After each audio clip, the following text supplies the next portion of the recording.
Welcome back to the Daily Lift. Standing out for being different oftentimes can come at a steep cost. We can be ridiculed or even ostracized if we don't fit the mold. Most of us want to blend in. It's our way to avoid those sideways glances, the uncomfortable questions, or the feeling of being weird. It's human nature to be accepted.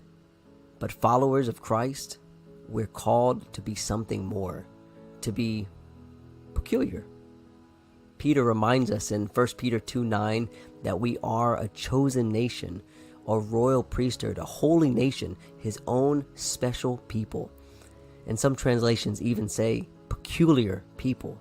That's not a word we use very much anymore, but it fits so well. To the world, Christians are peculiar.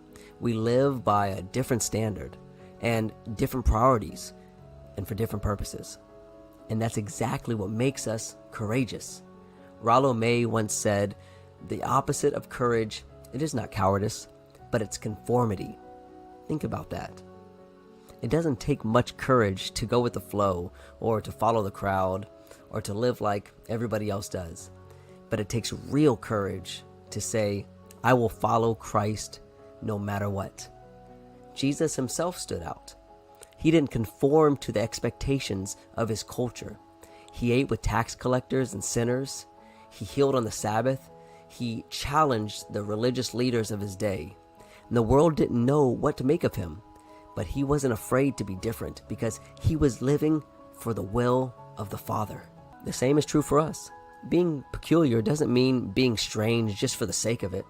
It means being different in the way that reflects God's light.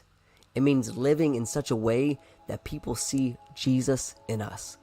So how do we embrace being peculiar? It starts with courage, not to be defiant or rebellious, but to live with purpose. It's choosing love when the world chooses hate. It's forgiving when the world says you should hold that grudge. It's being joyful even when life gets hard, because our hope isn't in this world, it's in Christ. You won't always fit in, and that's okay. Peter says we're a holy nation. We are set apart for God's purposes. So when you embrace that calling, you'll find freedom. Freedom from the pressures to conform. Freedom to live boldly for Christ. And freedom to show the world what a life transformed by God actually looks like. So don't be afraid to stand out. Remember, being peculiar isn't weakness. It's your identity in Christ. So embrace being different. Look to imitate Jesus, not the crowds. And as always,